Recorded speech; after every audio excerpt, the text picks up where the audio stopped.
Hey folks, welcome back. Thanks for tuning in. We're going to get to the last part of this fairing repair, hopefully. This will be part 3 of the plastic repair and 3 and done. So this is what we're going to do. The objectives here, of course, are to reattach this. Let me sit down here with you, reattach this piece. So we're going to follow the instructions in the manual for attaching broken pieces, because essentially that's what this is. So I have everything prep sanded, which means I have the bevels put in for the material to go into, the polyfill. On the back side here, you can see I have a much wider swath of area, and that's, of course, we're going to put some of that fiber material. It looks like fiberglass, that treated mat. And on the front side, we will not be doing that, which is really typical because for obvious reasons. So I did take a little bit of heat to this morning and got a little bit of a bend to help conform to the the bend in this particular panel that's manufactured into it, and it's pretty close. And I've got this thing sanded up and parallel to it as far as the two edges being flat, as close as I possibly can. To aid me in this, though, I made a little piece here, which is just a kind of, I don't know what this stuff is. Let me show you the parent material here. It looks like a little thin piece of fiberboard. I don't know, like a picture might go on the back, might be on the back of a picture frame or something. I don't remember what this was from. And so I cut a section off with the zip saw there, and the jigsaw rather, and then I wetted a little bit and bent it and then dried it. And so it's got a little bit of a conforming bend to it as well. And so my objective here with this is I'm going to go ahead and clamp it on the front side, because unfortunately we're going to have to work on the back side first. We're going to be reversing the procedure. I don't think I can do it this way because there are some features to this I think that are going to throw it off. The main thing I have to do is to make sure that the two front panels are as flush together as possible along this plane, along the front plane of it. The only way to really do that is to put something across from the front that this will follow and clamp it. And I'll have two clamps obviously on the back side, but we'll have to work around them to at least tack it in place, and then we'll have to work on the front. So we're going to be kind of going away from the instructions or the letter of the instructions, but I think it'll work just the same. The instructions say to do the front first with the activator, polyfill, glue, then flip it over on the back side. Activator, polyfill, the matte material, and then tack the matte material with glue, and then flood it with glue. And so it activates the polyfill underneath there and the matte at the same time. So on the back side here, we're going to end up just putting, at this point, just the polyfill and the glue, the activator, glue, and polyfill. And we're going to flip it over, and we're going to do the same on the front. And hopefully it's not going to warp or twist or anything. And then we'll flip her back over and put some of the matte in with some polyfill, because you're supposed to sprinkle that pixie dust polyfill on top of the matte that you're using. When I have a couple of pieces, I actually have 4 pieces. We're going to do it in pieces because it's easier than dealing with one big long one. That's what she said. So that's what we're going to do. I'm going to try it because sometimes you got to go off of the script to achieve your objectives. Okay, so what I need to do is clean it real well with some brake clean. Actually, I got to get my prostate gloves on, and then we'll oh, nice. Right out of the damn box, these things are screwed up at the cuff. Oh well, maybe they'll work. Can't get good stuff anymore. There we go.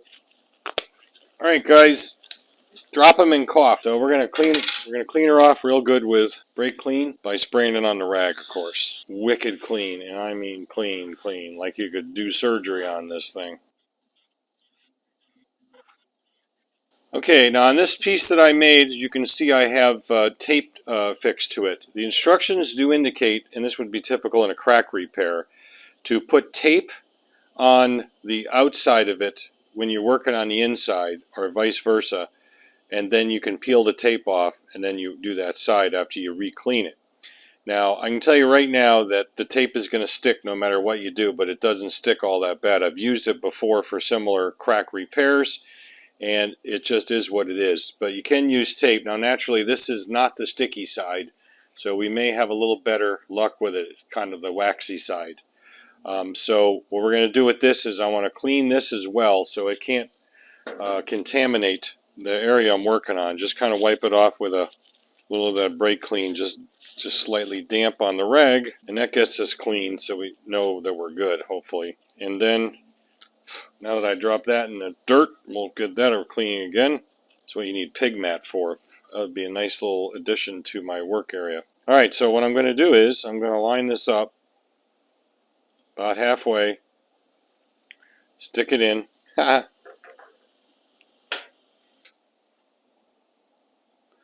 I'm going to work this in, work it, to get it as even as possible, half and half on this little brace thing. And then I'm going to line everything up as close as I possibly can and get it clamped in. Good.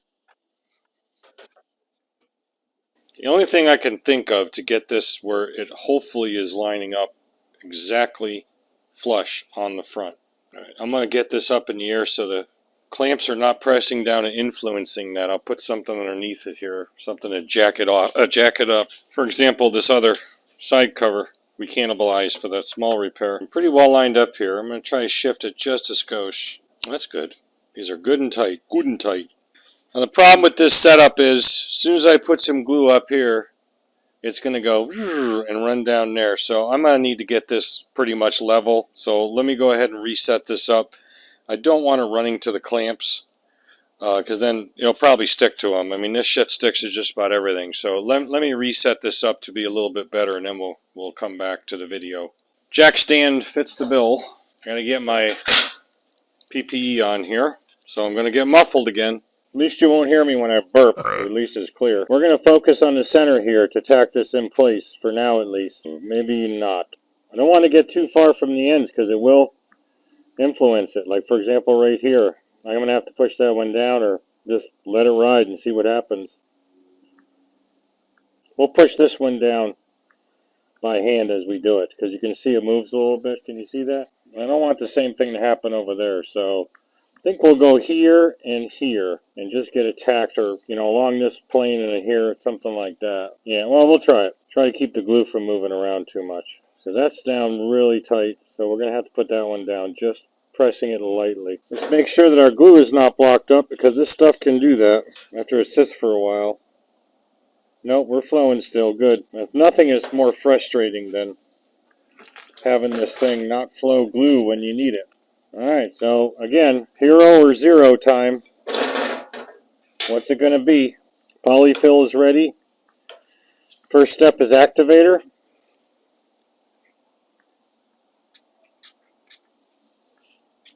Next step is glue. Remember, this is going to run through. We know that.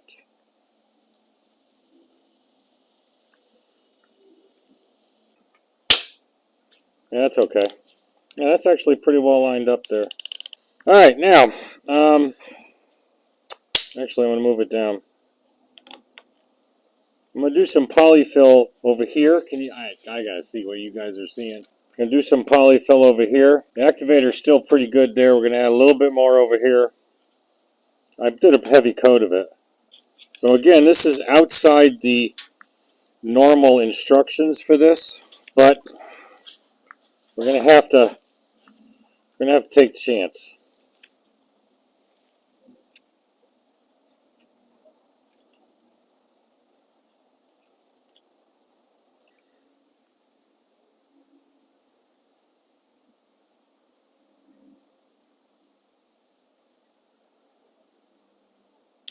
There's our telltale smoke. I don't know, maybe I should have AirTech Streamlining's phone number on speed dial after doing this, huh?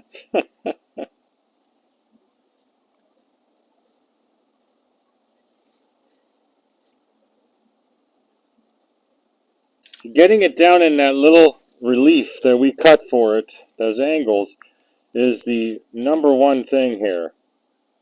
Because that is going to be your primary bonding, at least at this time. I mean, this thing might just go boing and spring, I don't know. But we're going to get it tacked up pretty good here.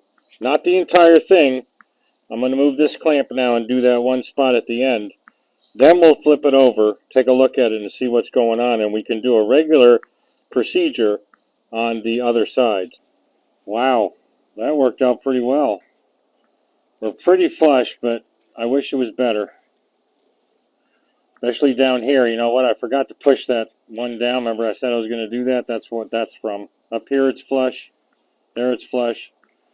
Down here it's going to require a little sanding to blend that in. Maybe even some filler. Hate to use that though, but yeah. Too late now, folks, but it's only a little bit. I'd say 6/8 thousandths. It isn't that much. Maybe 10. I got a pretty good finger for that. And other things too. What were we going to do now? Oh, that's right. We got to flip it over. Okay, so what I've done here is I'm putting a little piece of tape along this edge and wrapping it around, which will kind of give it a little dam for the polyfill to build up because of that little bit of an edge there, a little space, almost like a little V. Let me show you what I mean. So you see there's a little space here. Here's your tape. And that'll be fine. Again, this is something they recommend. We may have to do it up here too, but I'm not sure. And then we'll flip her back over and we'll put some of that mat. That mat is a pain in the ass to work with, I'll tell you right now, because it says to tamp it down actually when you tack it with glue with the bottom of the bottle, and that never seemed to work for me, but we'll figure it out. This is going to take a while to do this, so I'm just going to show you a little of it.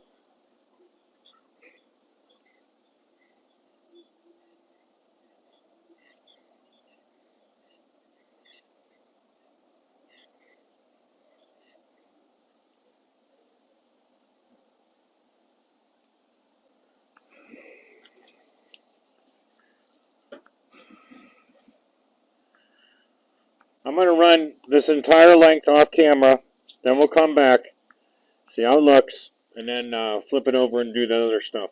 So there's the front. Looks like shit, of course, but we're gonna sand that down, and I think we can touch it up with some of the polyfill if we need to, and then re-sand it. There's no reason I don't think we can't. So yeah, all right, not bad. Got her flipped over.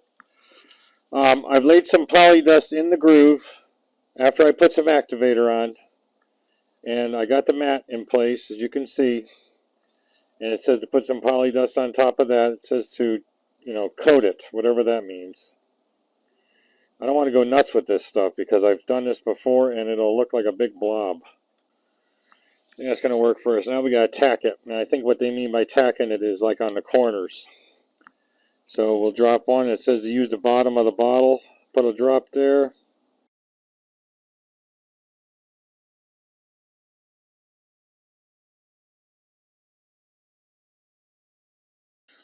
Alright, now this one's going to get hot.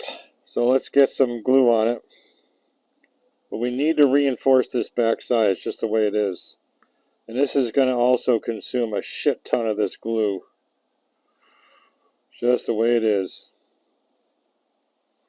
And it's going to look like shit until we sand it. Whoop. A little bit too much. And she'll smoke. But like I said, we need the reinforcement on this side. And you see what that does? That really gives you some strength along that joint. Now we're going to have to sand this. There's no question about it. We have to sand it as much as we can and smooth it out, and maybe even use something inside here to fill it. But unfortunately, this is the only way to do this. And yeah, and spreading that polyfill is not the easiest thing in the world when you're dealing with on top of this material. So I'm just going to keep going up the line like I did on the other side, and we'll come back when I got it done. Scary part's over again, so now I'm back unmuffled. Probably some people are going darn right now. So, maybe even damn. Here's what it looks like. And yeah, it looks like shit. I agree with you. But unfortunately, you got to lay some of this on the back. Now, what I could have done as an alternative, and I do have some, is I could have used, and I have done this before, I actually used this material and lay some fiberglass resin into it. It actually works really well. But this stuff is harder than a coffin nail when the damn shit dries. And it really is strong, and it's designed to do what it's doing. As you can see, that is on there. Let's look at the other side. I mean, kids, that is solid. Really solid. I mean, I'm really torquing that thing. Torque it. Alright, so we're almost done with this video, but I'm going to go ahead and put my muffler back on, and I'm going to take this outside to the edge of the shop here, the garage, and I'm going to work some magic with the grinder, and I'm going to show you what it looks like when we get it to like semi-finish, and we'll be right back. Stupid dance break!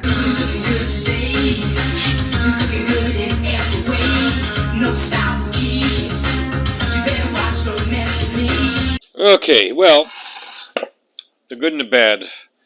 The good is it's strong as shit. The bad is, unfortunately, when you have to lay when you lay this material on the inside, it's never pretty. It's not designed to be pretty when it's on the inside of something. It's designed to be functional, and that's what it is. That's why they say put it on the inside of a repair. I don't think it was structurally strong enough without, with just a polyfill without it. We lost a little bit here. It just didn't adhere too well. When I ground it back, it just went away. But it is plenty strong. Now, what we're going to do here, why is that sticky? Oh, because I just had my hand on the bottle of glue. Never mind. So, we're going to keep working at this at a later time and just kind of smooth the edges. This is the unfortunate problem with not putting one whole strip, but it's just such a difficult task to do in this length, in my opinion. Because now we have 4 sides on each side that are going to certainly grind back a little bit, and so that's why it looks that way. It makes no sense in trying to put more in. It'll just make it worse. So, as long as we have some bridging this gap, it is going to be fine. It gives it the added strength that it needs. And I'm going to sand this back a little bit more, make it a little smoother. This is the very bottom, around where that, the side sand is. So it's not a very visible area.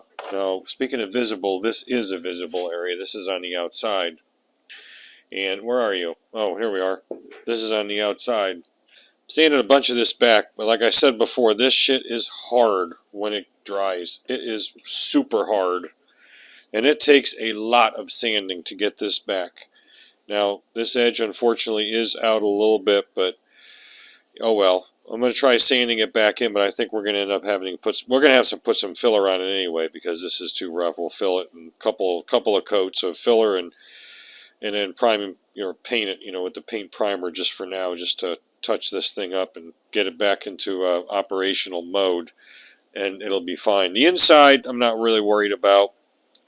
We'll dress it up the best as possible, do it a little tss, tss, tss, and nobody's going to notice that. This will be noticeable, so this is going to have to work on it quite a bit more. Get this knocked down so it's just below the surface, and then we'll fill it, and it'll be fine. Yeah, I'm not, I don't really like this mesh or that mat that comes with it, but it's kind of necessary sometimes when you got something like this. I'm not sure where the bolt's going to go, but that brings me to the last part. I wanted to show you what we're going to do to identify exactly where a bolt has got to go from the back side. Alright folks, here's the mostly, I guess, semi-finished product, because this is not completely done, but I'll explain here in a second. Yeah, I did some filling with it, body filler, and I do have a little bit of a feature you can still see, especially looking down at it because of the angle. And on the back side, I'm not terribly happy with that either, that mesh looking. But I have an idea for both of these things. First of all, I'm running on a time crunch here. I've got to get this out of here, and I'm going to be moving on to other stuff. The Z1R, for example, the engine is done apparently from the engine builder according to my customer, and so that's going to get pushed up into the queue for much further than I initially anticipated, and I'm sick of kicking this Bodywork around. So yeah, I'm just doing this temporarily, just get it on the road, ride it around for a while, and somebody says anything about it, I'll say, oh well, it is what it is. I got to polish this out a little bit, this touch-up paint, but yeah, so that's about it. Structurally it's good though, What I ended up doing here though was, that other side has kind of a feature that's, when they mold this, that's a little bit of a, beefier area apparently for that screw. So I sunk one of those, I call them top hat washers. Let me show you what one looks like. They look like this. These wash, I call them top hat washers, because like this would be like a top hat. And that's glued in place, so, and I faced it so it just sticks through, and so it's not pinching on the plastic, it's pinching on that, so that way it won't crack again, which is probably what happened. Somebody over tightened it and it cracked, had the wrong fastener, and I've had to go around and try to replace fasteners best I can. None of this stuff is available. Certainly these quarter turn ones, this one, none of this stuff's available, through the traditional sources at least. So yeah, I had to do one other repair today, plastic repair. This tab on the back of this side panel, which articulates with that slot, I didn't realize it, but that was broken off. So I made a piece and then glued it in place, and there's the rubber, so that works perfectly. So that works really well. You slip it up in there, and she's just bitching. So I got to put some grommets back in on the side here, and then we'll put the side panels in. I did some touch-up paint on the other one, so we're going to wait till tomorrow to do all that. But yeah, it's not as good as I wanted it to be, but I'm not a body person, number one. And number two, I got to get this thing going. I didn't want to just leave it all blobbed out like that. And I tell you what I'm going to do with this. I bought some today for, actually I have to do this on the inside of this panel. I forgot. There's a bit of a foam spot down inside here, which is, you see those, see if I can get you in here to show you. You see those pegs is where that foam was. And actually, I'm going to have to pull this off tomorrow and do that. I got some of this, it's this heat resistant with a little bit of fiberglass or something in it that you can wrap stuff in, on automotive applications or whatever. And I did the other side already. I'll do that tomorrow. Take this off and do that tomorrow. I'll put 2 layers on it. That should work fine. What I'm thinking of doing is taking some of that and making a uniform looking pattern and putting it down, shape rather, and putting it down inside here. I'll do the other side as well. And then nobody will know the difference. They'll think it's some sort of heat shielding or something. It'll probably look pretty cool too to have that silver just nice and flat. So that's probably what I'll do to dress that up. But actually, I think I want to do that anyway because of this proximity to the exhaust pipe. I'm going to go ahead and do that. I'm going to cut out a piece of that silver tape, the silver stuff, whatever it's called. I got plenty left. Besides doing the piece inside here, I'll do it on both sides. And we'll cut it down and make this curve. And it'll look nice, and it'll look like it's there intentionally because it's trying to shield the heat from the exhaust, which is probably a good idea anyway because it's awfully close right there. But that's, that this bracket makes that connection, so that's what registers it, so that's the way it's supposed to be. So yeah, we'll do that. Anyway, I wanted to show you the finished product, or at least finished product at this, up to this point. Because like I said, I got to move on. I got to get other things done, and I want to get this on the road, do some riding on it, and so it's the best I can do right now. All right, so that's it. I just wanted to show you the the end result here as far as the repair goes. It's definitely strong. It's not going to crack, so I think we're okay there. Woo! Wow. All right, guys, that's it. We're done. We're not going to do any more videos on the plastic repair part because we've done the plastic repair, so you get an idea how to do it. Look up Aircraft Spruce on the Google machine and look up their polyfill plastic repair kits or whatever they call it. You'll find them, and then you can purchase one yourself if you want. Good company to work with. Get your stuff quick, and they're not that expensive. So, yeah, I'm not too sold on that, that mat, that treated mat that goes on there. I mean, it is kind of blobby, but that's, sometimes you got to sacrifice aesthetics for structural strength. It's just the way it is. Luckily, that's not very visible, so not anything anybody's going to see. So, yeah, I guess it'll work. So, anyway, what'll work now is if you make a comment, you like the video, you subscribe, ring the bell, you get notified when I put something else up. Guys, remember, don't just repair, restore. Catch you on the next video. Thanks for watching.